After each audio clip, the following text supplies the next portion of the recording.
This is Scott Becker with the Becker Private Equity Business Podcast.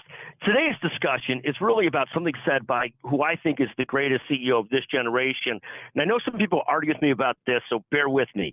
But Jamie Dimon said, a little while ago, today or yesterday, that we're looking at a debt cliff in the country, that between the United States and other countries, they're getting to a spot where their debt is going to get so high that it puts us into almost a financial cliff.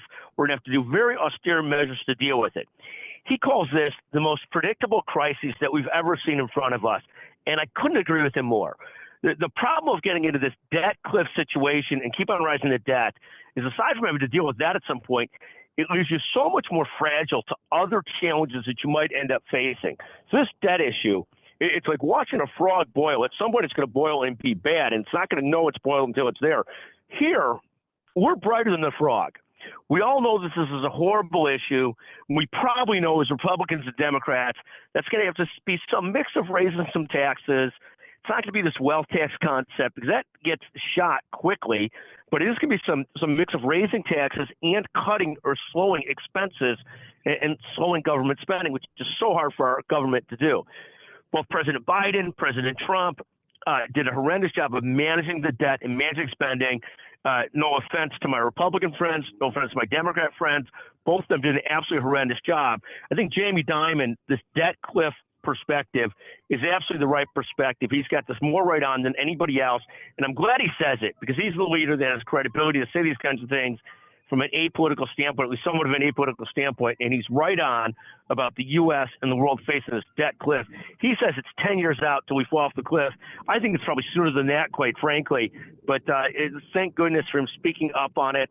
This concept also of the economy doing so well, we also recognize that, like the Chinese economy for a very long time, there's a lot of artificiality being driven into that as we're spending about $1.8 trillion more a year than we're actually bringing in. So we're artificially inflating the economy. So it looks good for our time, but at some point we've got to deal with that deficit spending. And that's when it's really going to be a real challenge and real problem. The sooner we deal with it, the better. Thank you for listening to the Becker Private Equity and Business Podcast. I'd love your comments. Feel free to text me, 773-766-5322. I will go into my own debt. If you're the first person to text me, I will send you a $100 Amazon gift certificate for listening and texting. Text me. You got to text me today. I'm going to have Chanel, our great producer, get this out today. 773-766-5322. You got to be the first person to text me. Again, it's January 29th, 2024. We'll try and get this out right away. And if somebody responds today for the $100 gift certificate, thank you so much for listening. But the Amazon e-gift certificate, it'll put me into debt like the United States. Thank you very much for listening.